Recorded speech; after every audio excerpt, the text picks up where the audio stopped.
Good morning, my dear church. Are we excited? Amen. We are excited because Jesus is in our hearts. Amen. So we're excited because His presence is heaven in our lives. Not because we're excited for the next week, Christmas, Thanksgiving. We're excited because we worship Jesus Christ, our living God. Amen. And we will give you a good news. You want good news? And it is a gift for us this December. The good news is, by January, the enabling works of our worship building will start. Amen. Can we give a clap offering to the Lord? And the good news also is the ECAC give the churches a staggered contribution. It means to say they will not get one time. So our space is cost 1.34 million real, but since we are shared with Jesus Reigns Ministries, so we need to raise 670,000 real. That is the total cost for 3 years. But the ECAC give us a chance.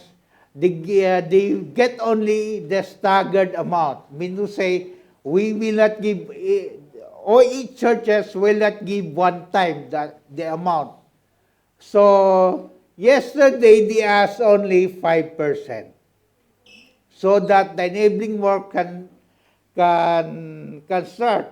So Pastor Larry and myself went to Pastor Ben to pay for the amount to the treasurer of ECAC. So we hand over 33,500 Qatar Riyal. So praise God for the provision and His guidance to the children. The church, so the churches in Macedonia excel in giving, so as the church of GCLGIM. Amen? It is because of the grace of God. So, your contribution, monthly pledge, are not futile, but they will be helpful in constructing the building of ECAC and religious complex. Can we give a clap offering to the Lord? That is the good news that we would like to share to you. So, this month also, our theme is about Jesus. So, you will be hearing preachers that will preach about Jesus. Different anointed preachers that will stand here to preach about Jesus. So,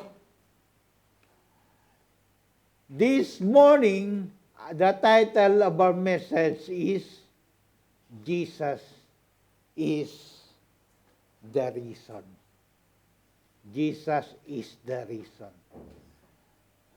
We celebrate this Christmas season not because of exchanging gifts, not because of the first prize raffle that we can get, but we celebrate this Christmas season because Jesus came to rescue and save us from the slave of sin. Can we give a clap offering to the Lord, to Jesus? So before we continue, we'll ask the guidance and the power of the Holy Spirit to guide us this morning. We will pray.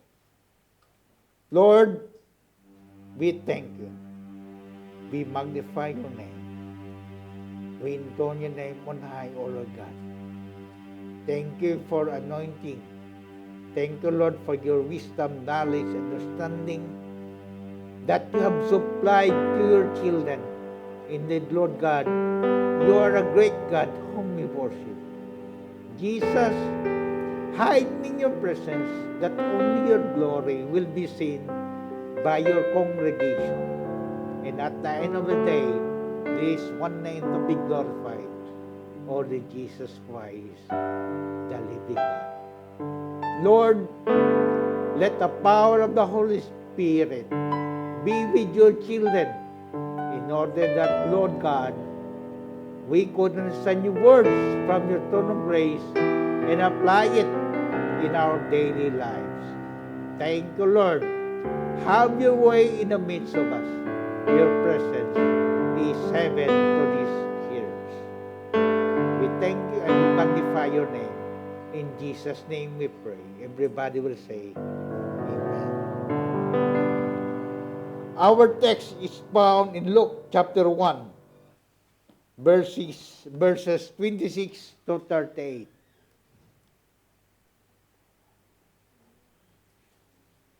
I will be reading this in the New King James Version. Are we ready? Verse 26. Now in the 6th month of the angel Gabriel was sent by God to a city of Galilee named Nazareth. 27. To a virgin betrothed to a man whose name was Joseph, of the house of David. The virgin's name was Mary. 28. And having come in, the angel said to her, Rejoice, highly favored one, the Lord is with you. Blessed are you among women. 29. But when she saw him, she was troubled at his saying, and considered what manner of greeting this was. 30. Then the angel said to her, Do not be afraid, Mary, for you have found favor with God. 31. And behold, you will conceive in your womb, and bring forth a son, and shall call his name Jesus. 32. He will be great, and he will be called the Son of the Highest, and the Lord God will give him the throne of his father David. 33. And he will reign over the house of Jacob forever, and of his kingdom there will be no end. 35. And the angel answered and said to her, The Holy Spirit will come upon you, and the power of the highest will overshadow you. Therefore, also that Holy One who is to conceive a son, Holy One who is to be born will be called the Son of God. 36. Now indeed, Elizabeth, your relative, has also conceived a son in her old age. And this is now the 6th month for her, who was called barren. 37. For with God nothing will be impossible. Can we give a clap offering to the Lord? For with God nothing will be impossible. 38. Then Mary said, Behold, the maidservant of the Lord, let it be to me according to your word. And the angel departed from her. Praise be the Lord for the reading of his word. And we believe that for with God, nothing is impossible. Amen? So this season, we will celebrate this in the credit of our Messiah. Jesus Christ. And Jesus Christ is the same yesterday, today, and forever. We will not celebrate this because the credit belongs to your pastors, the credit belongs to technical team, the music team, to our new speakers, and to the congregation. But we will celebrate this because the credit belongs to the Lord. Amen? I will tell you a story of a preacher, of a certain preacher. One Sunday morning, he preached to his congregation. He told, if your greatest need had been information, God would have sent you an educator. If your greatest need is technology, God would have sent you a scientist. If your greatest need had been money, then God would have sent you an economist. If your greatest need had been pleasure, then God would have sent you an entertainer. But your greatest need is salvation. That's why God sent you a Savior, Jesus. Can we give a clap offering to the Lord? Not only the congregation of that preacher is in need of salvation, but you and me need also salvation. And there is one method or one way that we can be saved, and that is the sacrifice of Jesus Christ in the cross. Amen. Your works, your good works, your goodness, your good family, your education cannot save you. But there is only one. That's why we will thank the Lord Jesus Christ for saving us. And this season, we will give honor and adoration to our only Lord and Savior, Jesus. An introduction.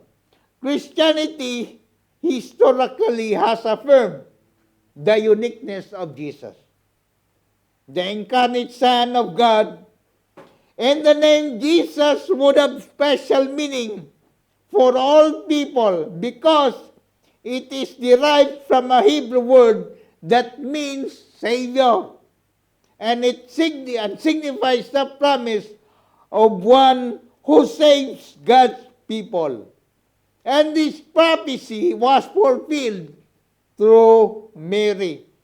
Not only will Mary conceive a child in a way never heard of before, but the child will play a special role in salvation of all God's people. So Jesus came from a Hebrew word means Savior. And since our God is faithful and true, immutable, He will not break His promises. He will not violate His word. What should I mean with that? He can do magic. He can send Jesus in front of you. He can do that. But our God is faithful and true. He will not violate it. So what He did was the process of coming to Jesus is the process also that you and me came into this world. Amen? So, the process that Jesus appeared in this world is through Mary. He used Mary conceived by the Holy Spirit in order that our Messiah would be born. Amen? So, he uses Mary as an agent of biology to be a vessel of Jesus to be born here on earth. So, through the power of the Holy Spirit, Mary conceived Jesus. And Jesus was born. So, in this account, we will study or we will scrutinize how Jesus came to be or how Jesus came into being or how Jesus is called the incarnate Son of God. So, let us look closely how Jesus came to be. Number one, Gabriel's mission. In verse 26 to 28, now, in the 6th month, the angel Gabriel was sent by God to a city of Galilee named Nazareth, to a virgin betrothed to a man whose name was Joseph of the house of David. The virgin's name was Mary, and having come in, the angel said to her, Rejoice, highly favored one, the Lord is with you. Blessed are you among women. So, on the 6th month, meaning say, if you will read the account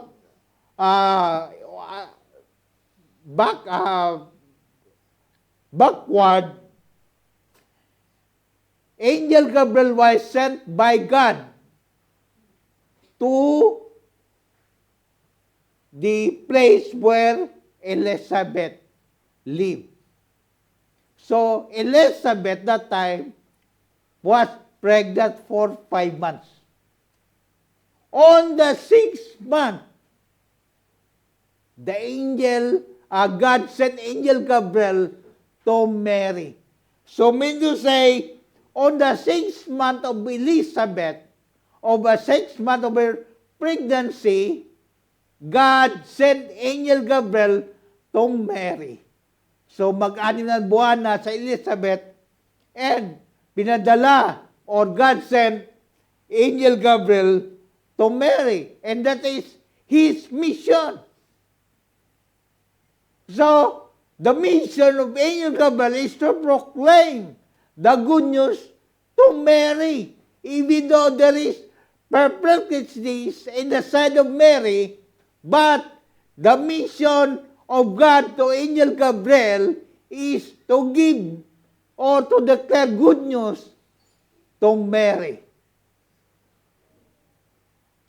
On the 6th month of pregnancy of Elizabeth, so the angel went to Mary. That is Angel Gabriel's mission. Number 2, Mary's confusion. But when she saw, verse 29, but when she saw him, she was troubled at his saying and considered what manner of greeting this was. So Mary was so confused or perplexed or troubled. Why this angel did to me like this? Why like this? So maybe Mary is telling, why like this? Maybe he's telling to the angel, what kind of greeting, what manner of greeting this was. When I say, Lynn, your boyfriend, oy, what kind of greeting this was? I have no boyfriend. Why, what kind of greeting? So, Mary was confused or even perplexed during the time. But he doesn't know that the plan of God, he doesn't know that God's will manifest on her lives. Same for us. Sometimes we're confused. Sometimes we're perplexed. Sometimes we're troubled. But when we place our faith toward Jesus Christ our Lord, the peace of God that passes all understanding will be upon us. That in the midst of these perplexities, we have peace in God. Amen? All of us experience troublesome or perplexities in our lives. Do we? Sometimes we are confused. Where would I get the tuition fee of my children? Where would I get the payment for this bill of electric? Where would I get the payment for the water? Or where would I get the pasalubong to my nephews when I go home? So it's very, it's just experience for us. It's very common unto us that we are perplexed, but we don't know that there is a will in God in our lives. Same with Mary. What kind of greeting this was? Because in the first place, he doesn't know that the plan of God in his life, in her life, was to conceive a baby named Jesus. That is the plan of God. Even Job was declared, who can fathom the mystery of God? Who can measure the limits of the Almighty? No one. Our wisdom is limited, that we cannot fathom the will and the mystery of God. Today we are just, maybe we are not prosperous, but tomorrow, when we place our faith to our Lord Jesus Christ, Jeremiah 29:11, what is his plan into us? To prosper us, to give us future, and to give us hope. All we have to do is to place our faith to our Lord Jesus Christ. So Mary was confused during that time. And next, after the confusion of Mary, Gabriel's declaration. In verses 30 to 33, then the angel said to her, do not be afraid, Mary, for you have found favor with God. And behold, you will conceive in your womb, and bring forth a son, and shall call his name Jesus. He will be great, and will be called the Son of the Highest. And the Lord God will give him the throne of his father David, and he will reign over the house of Jacob forever, and of his kingdom there will be no end. Mary was confused that time, but she doesn't know the will of God.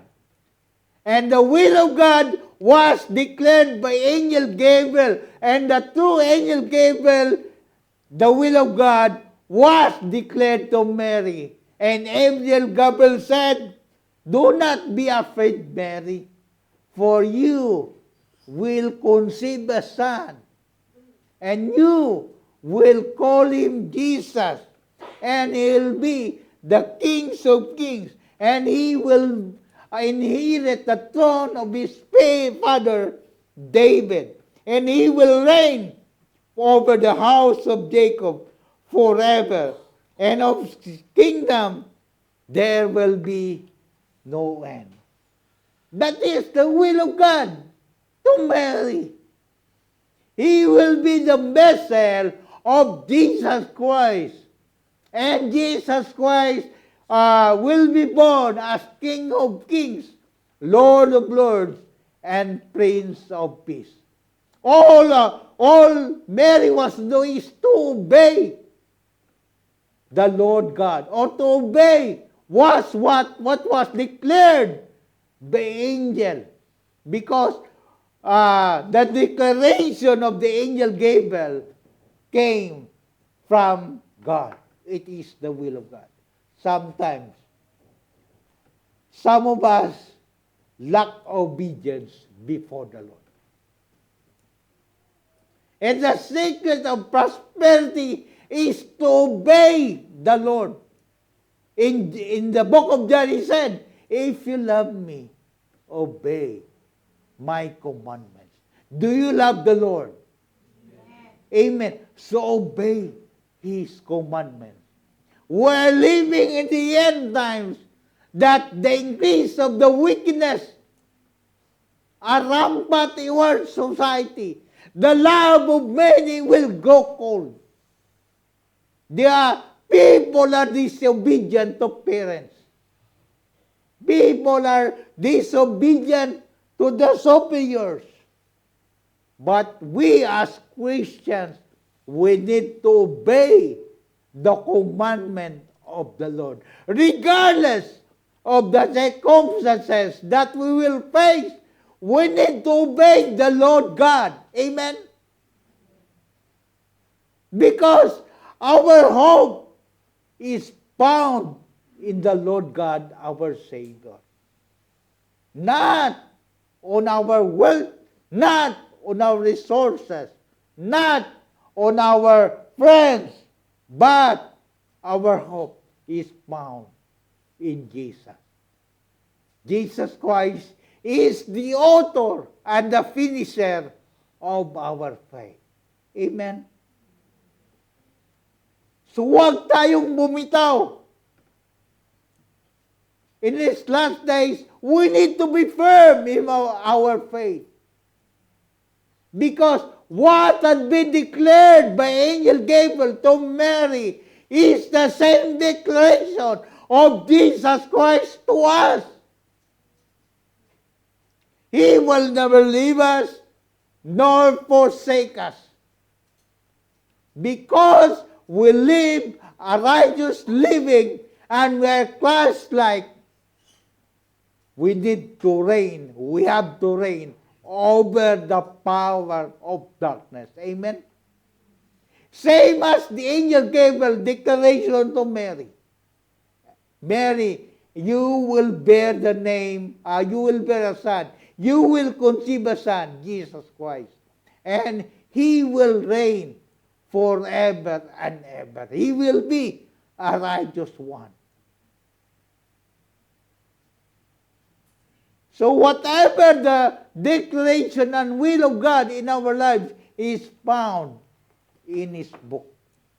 In this book. Sometimes we're questioning, bakit kung naging Kristiyano ako, marami akong problema? Bakit kung kailan naging Kristiyano ako, marami akong utang? Sino bang maraming utang sa atin? Di ba wala tayong utang? Wala tayong utang, di ba?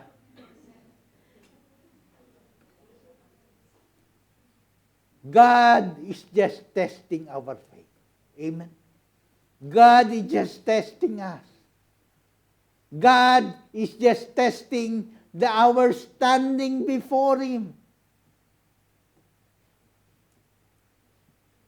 And if we will surpass all the testings of God, then His plan will manifest in our lives.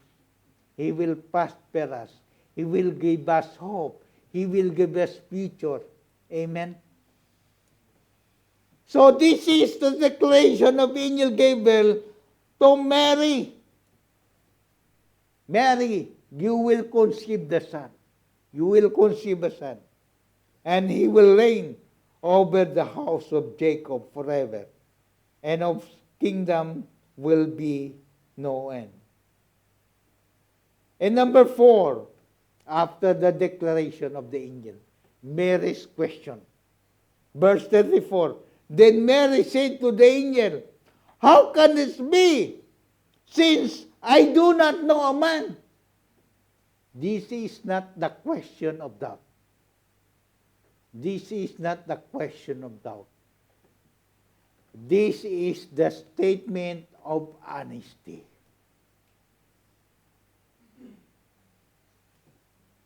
Mary is just honest. How can this be? How can I conceive a son that I do not know a man? Golda, this year, if I say, Golda, this year, you will have a partner and be wedded.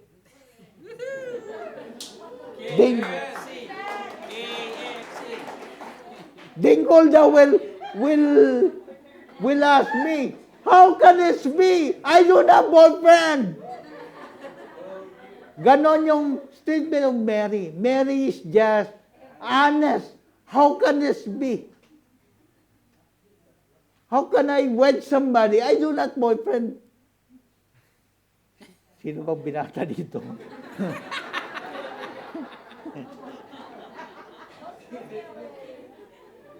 So Mary is just honest.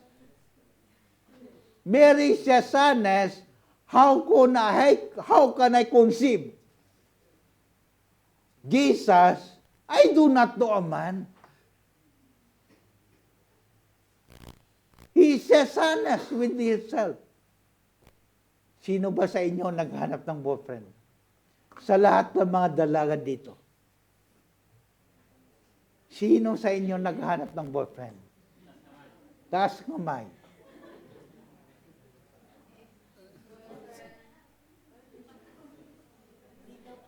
Oh, sige, partner in life. Huwag na yung boyfriend, partner in life. And I guarantee, if you place your faith to our Lord Jesus Christ, He will provide. Amen? He will provide your perfect time. Kaya Golda, antay mo yung perfect time ng Panginoon.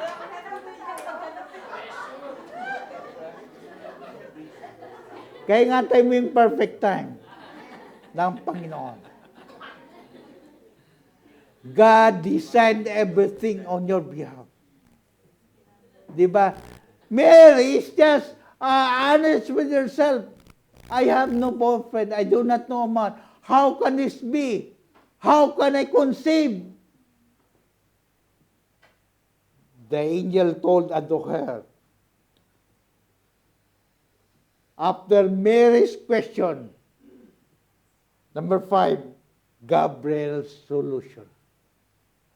Verse 35, and the angel answered and said to her, the Holy Spirit will come upon you, and the power of the highest will overshadow you.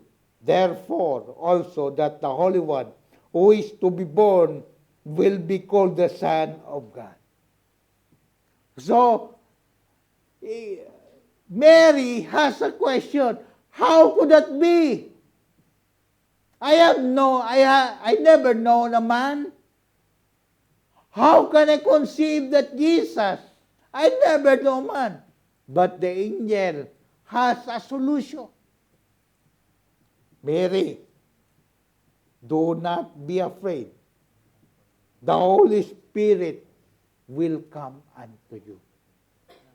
Meaning you say, even though Mary has not known a man, it is the power of the Holy Spirit that will make her to conceive Jesus Christ. Same for us.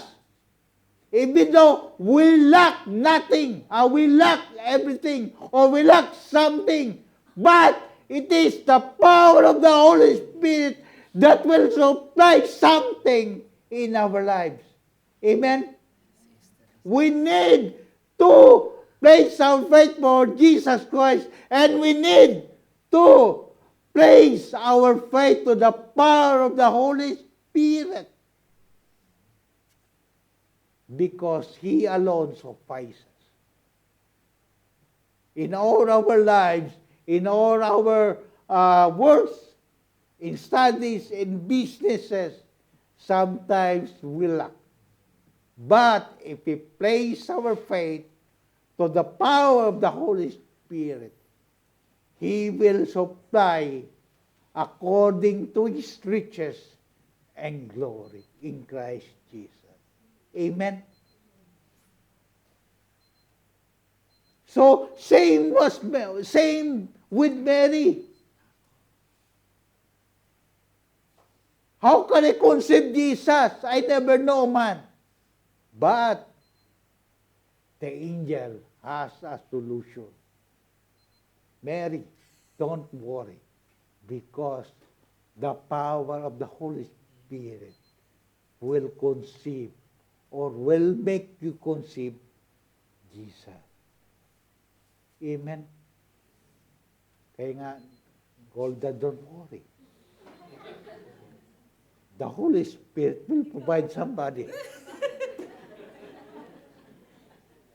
Or, Mika, don't worry. The Holy Spirit will provide somebody.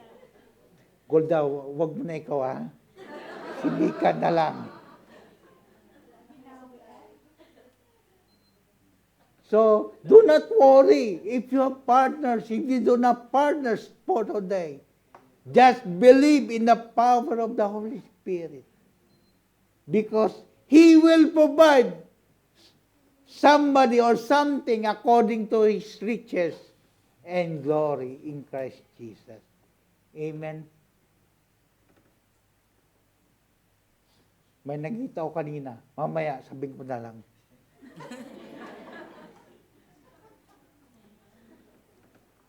So even though it would be impossible for us, but God will make a solution. Di ba? He will not give you temptation that He will not help you. He Himself will help you to go out from that temptation. That is the faithfulness of God. So even though Mary is questioning, how can this be? I never know naman. But the angel Gabriel give a solution to her question. Number 6, Gabriel's addition. In verses 36 to 37, now indeed Elizabeth, your relative, has also conceived in her old age, and this is now the 6th month of her, who was called barren, for with God nothing will be impossible. Amen? For with God nothing is impossible. The angel is telling Mary, see, Elizabeth is barren, all enough, but he get pregnant. It doesn't just mean that with God, nothing is impossible. Do you believe that with God, nothing is impossible? Amen. We all believe that with Him, nothing is impossible. So, the angel Gabriel confronted Mary. Mary, the Holy Spirit will come to you and will conceive a son. That is the truth number 1. And he added, Mary, with God, nothing is impossible. So look at your relative, Elizabeth.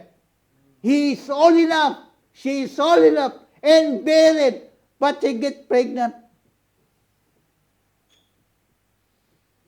Parang sinasabi ng angel, Mary, don't ever question the works of the Lord.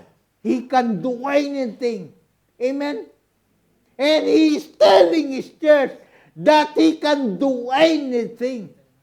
Amen? He is telling us that He can do anything. You know, the project of ICAC, that is 140 million real. But our God is big. He can do anything. Amen? So ito yung panghawakan natin. The God we worship is the God of Abraham, Isaac, and Jacob. He's the same yesterday, today, and forever. With Him, nothing is impossible. He can do anything. Amen? In our own eyes, maybe it's impossible, but God can do anything. So He told Mary, stop questioning. The angel told Mary, as if angel Gabriel is telling Mary, stop questioning. Say, your relative Elizabeth is old enough and barren. But it was her 6 month of pregnancy. See how God can do anything. It is impossible in the eyes of man, but in the eyes of God, it will be possible. Can we give a clap offering to the Lord? So when Mary heard this, in verse 38, Mary's submission.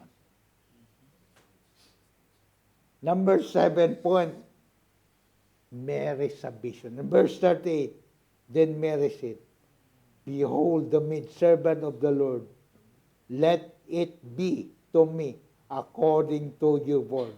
And the angel departed from her.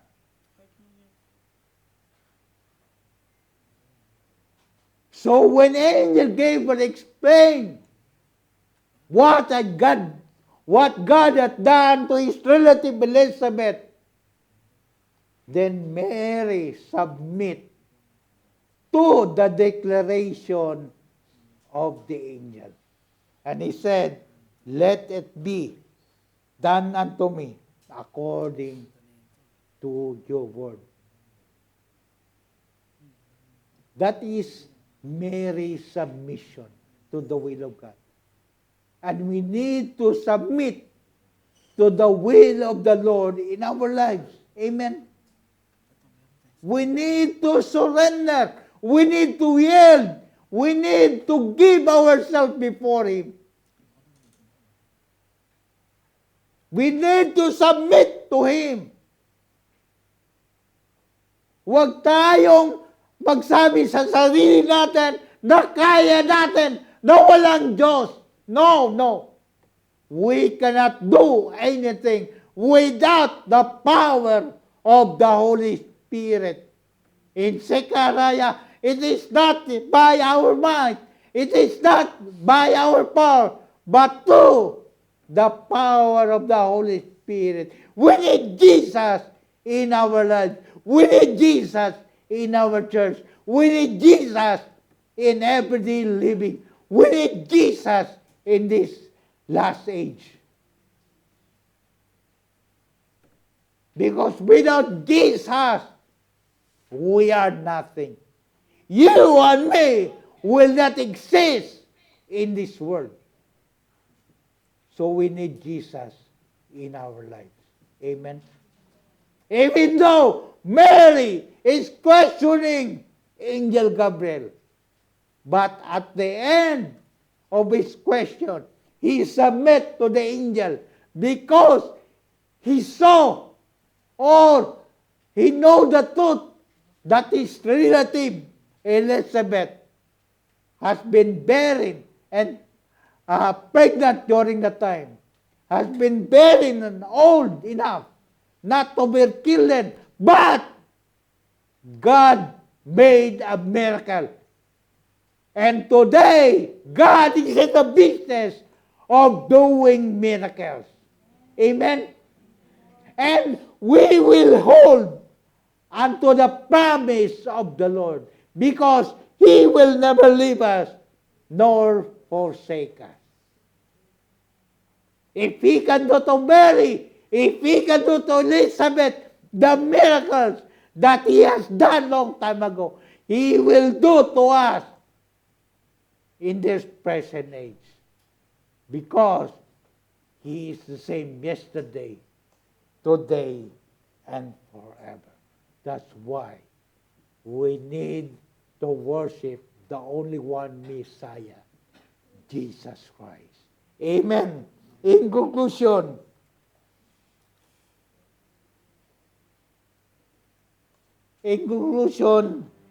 Jesus is the God of many wonders. Do you agree? In sociology, He used Mary.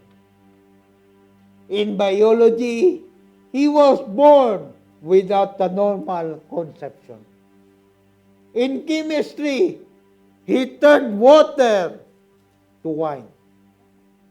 In physics, He disproved the law of gravity when He ascended to heaven.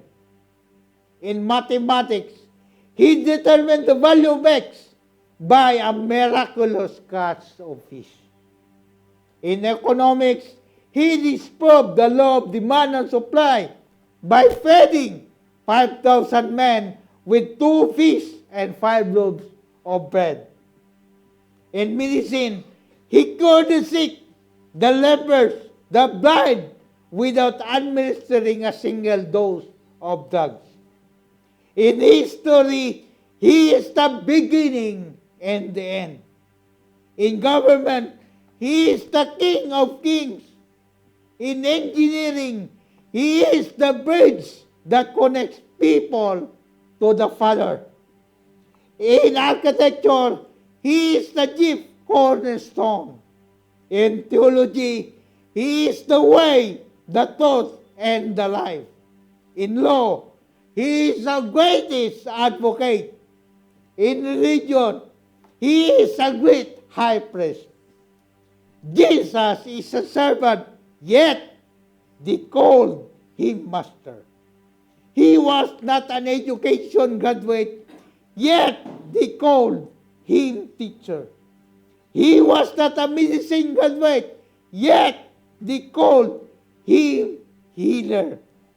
He was not an emperor of the nation, yet kings feared Him. He won no military battles, yet He conquered the world. He committed no crime, yet they crucified Him. He died, He rose, He resurrected. He will come again. Hallelujah. Amen. Can we give a clap offering to the Lord? Can please rise up?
was impressed and revealed unto me, if all of us, if possible, each of us should hug or congratulate each other. Pwede na ikutan ang bawat isa.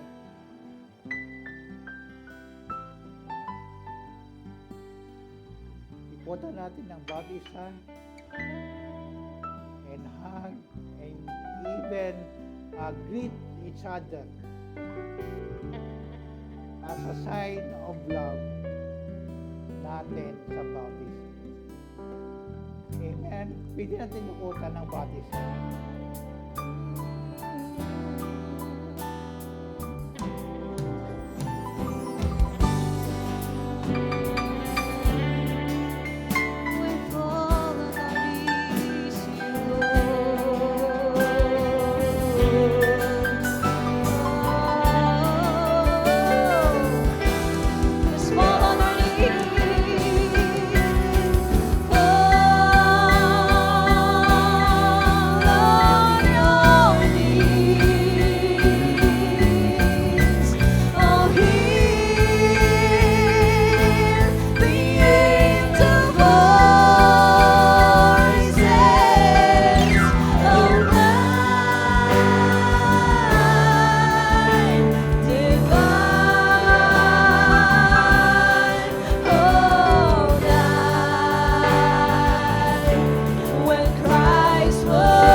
church, well, seeing it's every one of us, habang tayo umikot, ako'y nakatingin, but I can feel the love of each other.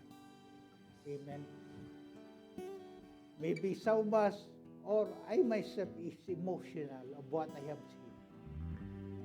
Emotional because the love that was given by Jesus Christ to this church is the love that we share to our fellow men. Amen. Praise God for what He has done to us this morning and for the years to come. The same love we will receive from Him. Can we give a clap offering to the Lord? Let us pray, Lord. We thank you. We magnify your name. We intone your name on high, O Lord God. Thank you, Lord God, for binding us with your love. And the love that we receive from you is the love that we give to our fellow men. Lord God, in this season, there is only one name to be glorified, Jesus Christ, the living God. And we will not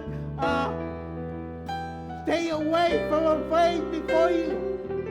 Help us the power of the Holy Spirit to be still in times of circumstance, in times of trials, to be peaceful in times of testing, because we have Jesus Christ in our life. Lord, we thank you for what you have done for this church.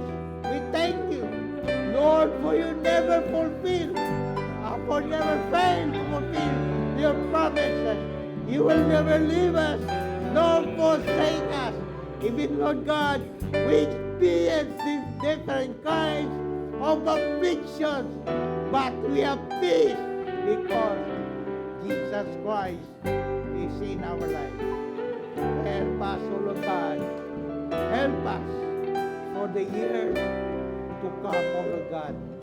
You are the same yesterday, today, and forever. You will never leave us nor forsake. Your presence is in the midst of us. Thank you, Lord, for this morning. In Jesus' name we pray. Everybody will shout, Amen. Hallelujah.